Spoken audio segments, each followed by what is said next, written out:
Hey guys, welcome back. Let me show you my new toy.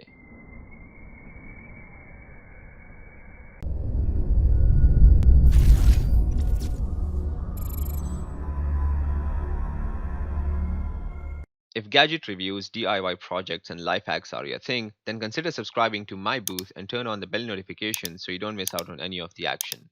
So last week, Elon Musk started selling flamethrowers to fund his newly founded boring company. They were selling for 500 US dollars, and it looked pretty cool because it is a handheld portable kind rather than the one with which you have to carry a big fuel canister on your back.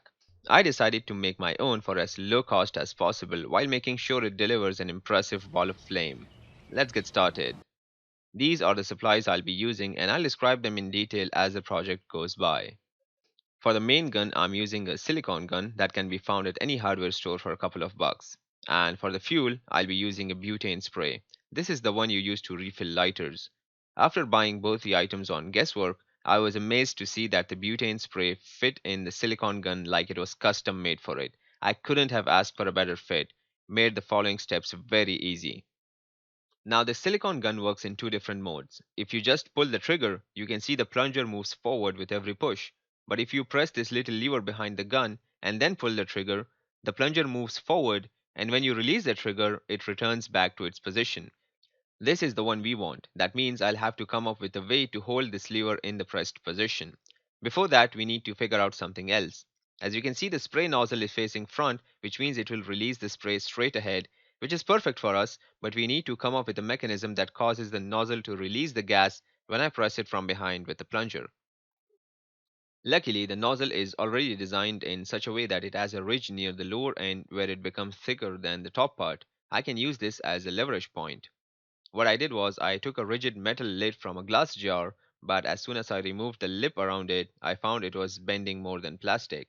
Then I came across a plastic lid from a kid's gummies jar. The inner one seemed more rigid than the outer one, so I removed it with the help of a cutter and some pliers and drilled a hole through the center just wide enough to fit the thinner part of the nozzle. I also purposely left a little bit of a lip around the lid to give it more strength. Let's do a quick test. I'll place the lid on the nozzle. The spray goes into the gun. I'll press the small lever and now push. Perfect. Next, we need a pilot light. Initially, I planned to attach a standard lighter to the base of the gun, but since I wanted it to look cooler, I tore apart an electric arc lighter. Actually, a friend of mine did for his video last week on his channel Fungineers. I just borrowed it from him. The circuit is still intact. I have simply extended the wires and added an on-off switch replacing the press switch. The terminals of the arc are glued inside the metal cylinder which will go in front of the gun. The electric arc can be turned on and off with a flick of the switch, and it is more than enough to transform any flammable gas into a blazing ball of fire.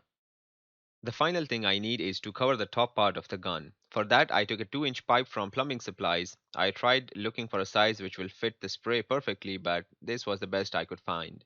So what I did was I marked it through the middle with one side about 2 centimeters bigger than the other and then cut it using a saw.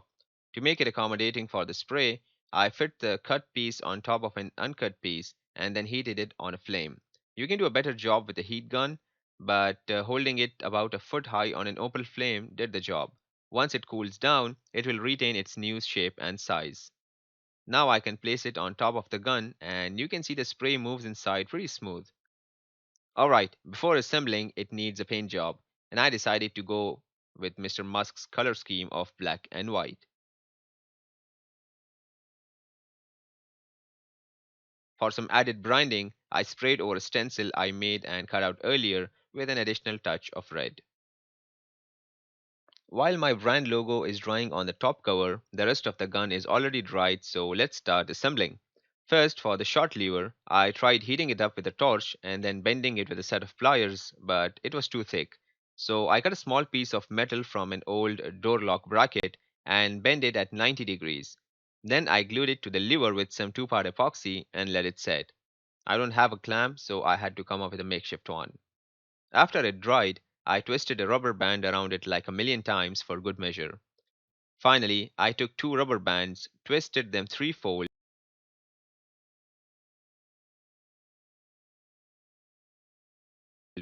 and then ran a zip tie between them before tying it off to make sort of a D loop. Now I'll go ahead and insert these bands from the bottom of the trigger and roll it upwards until it sits at the top near the lever.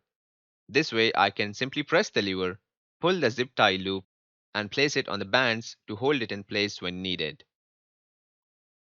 Next step, attaching the igniter. I'll place the spray in first and then align the nozzle of the spray with the hole in the igniter. For now, I'm attaching it with hot glue. If it starts to fall off, I'll look for a more permanent solution like screws or something else. After that is done, I'll hot glue the circuit, the battery, and wires to the bottom of the gun so they stay in one place. The switch goes into its place with some more hot glue.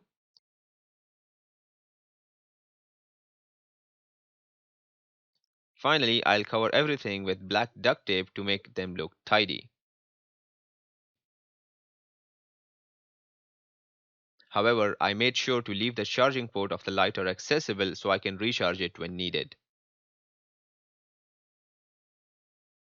And final step, attaching the cover. I'm going to attach one side completely with duct tape from inside and outside. This will make sort of a hinge so I can open and close it to change the fuel sprays. Once that is done, my friends, it is time for some action. Safety goes off, lock and load, and fire.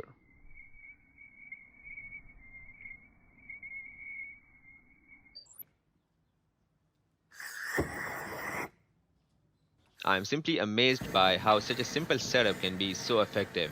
Sometimes it will not ignite in the first go because of a huge amount of butane sprayed on the igniter, but it will immediately ignite in the next 1 or 2 seconds. The flame is like 4 to 5 feet long and it can incinerate anything that comes its way.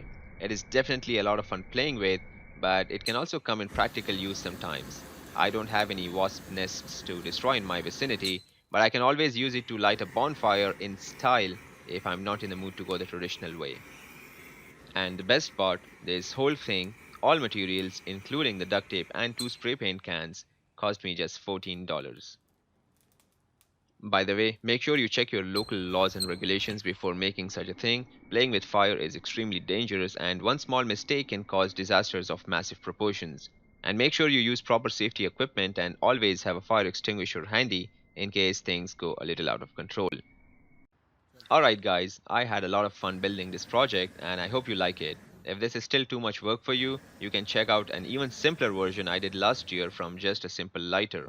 You can check it out by clicking on the card at the top right corner of the screen right now, or check for the link in the description box below.